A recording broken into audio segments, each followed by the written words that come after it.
स्वामी की दादी। बैठक और भोजन कक्ष के बीच हम हवादार अंधेरे गलियारे की बंद सी कटोरी में स्वामीनाथन की दादी अपने सारे सामान के साथ रहती थी।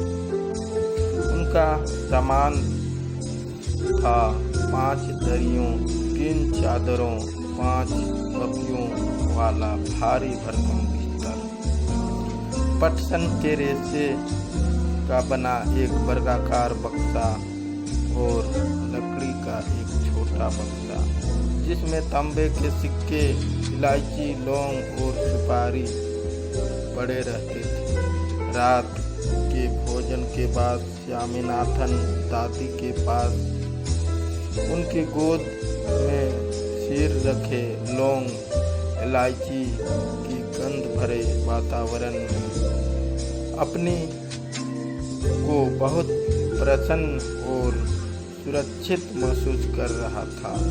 बड़ी प्रसन्नता से भरकर वह बोला, ओ दादी, तुम नहीं जानती राजम कितनी ऊंची चीज है।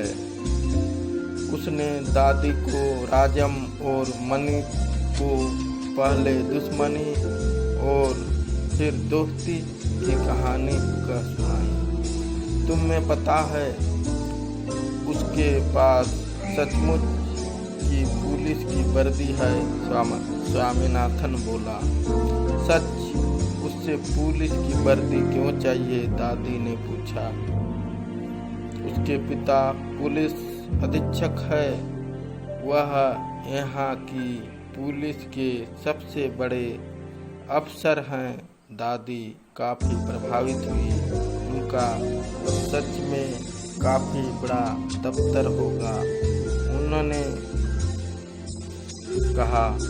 फिर उन्होंने उन दिनों की कहानी सुनानी शुरू की जब स्वामीनाथन के दादा रोबदार सब मजिस्ट्रेट थे, जिनके दफ्तर में पुलिस वाले कांपते हुए खड़े रहते थे। उनसे डरकर खूंखार से खूंखार डाकू तक भाग खड़े होते थे। स्वामीनाथन अधीर होकर उनकी कहानी खत्म होने का इंतजार करने लगा, लेकिन दादी बोलती ही गई, इधर उधर भटकती हुई और अलग अलग समय पर घटी घटनाओं को गंडमंड करती हुई। बस काफी है दादी, उसने रूखे स्वर में कहा। मैं तुम्हें राजम के बारे में कुछ बताना चाहता हूँ। जानती हो उससे गणित में कितने नंबर मिलते हैं? सारे नंबर मिलते होंगे, हाँ ना? दादी ने पूछा। अरे नहीं, उससे 100 में से 90 मिलते हैं। चलो अच्छा है, लेकिन तुम्हें भी मेहनत करके उसकी तरह नंबर लेने चाहिए। तुम्हें पता है तुम्हारे दादा कभी कभी ऐसे उत्तर लिखते थे कि परीक्षकों को भी चकित कर देते थे। किसी सवाल का जवाब देने में वे दूसरों के मुकाबले 10वां हिस्सा वक्त लेते थे और फिर उनके जवाब इतने शानदार होते थे कि कभी कभी उनके अध्यापक उन्हें 200 नंबर तक दे देते थे। जब उन्होंने एमए किया तो उन्हें इतना बड़ा मेडल मिला था। मैं कई सालों तक उससे गले में पहनती रही। पता नहीं मैंने कब उससे उतारा। हाँ, जब तुम्हारी बुआ पैदा हुई। नहीं, तुम्हारी बुआ नहीं, तुम्हारे पिता। याद आया? तब बच्चा 10 दिन का था। अरे नहीं, मैंने पहले ठीक कहा था, तुम्हारी बुआ ही पैदा हुई थी। पता है वह मेडल अब कहाँ है?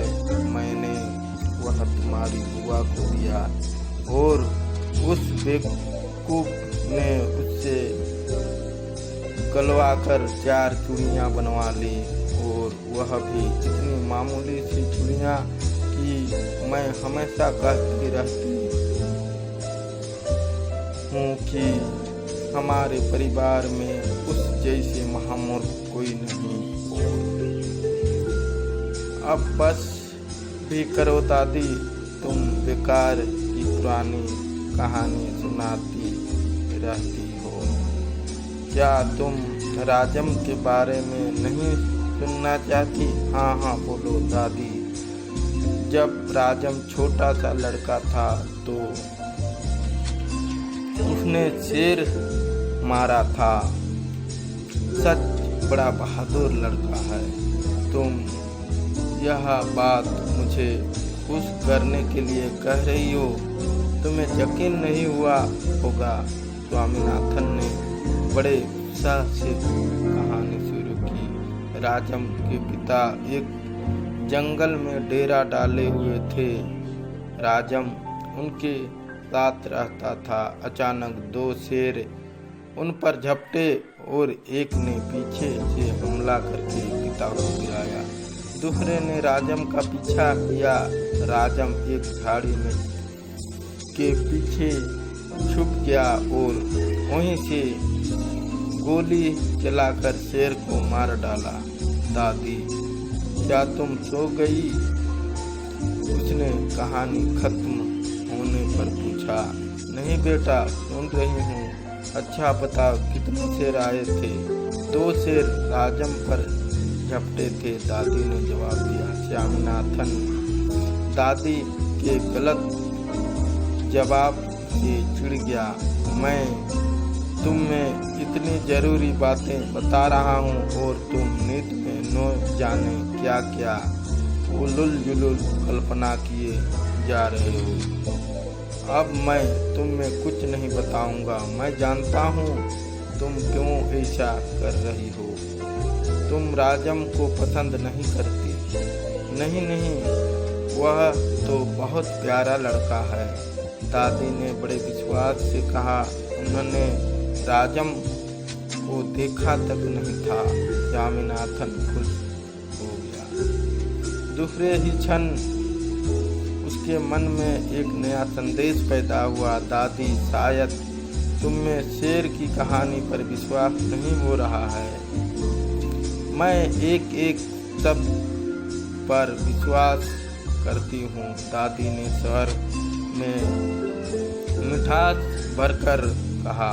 स्वामीनाथन को इससे खुशी हुई, लेकिन उससे चेतावनी के तौर पर जोड़ा, जो भी उससे झूठा कहेगा वह उससे गोली मार देगा। दादी ने इसका समर्थन किया और हरिश्चंद्र की कहानी सुनाने की बात कही, जिससे वचन का पालन करने के लिए सिंहासन, पत्नी और बच्चे को खो दिया और अंत में उससे सब कुछ वापस मिल गया। उसने कहानी आधी ही सुनाई थी कि स्वामीनाथन खर्राटे लेने लगा। दादी भी रुक कर बोलने लगी, फिर वह भी सो गई।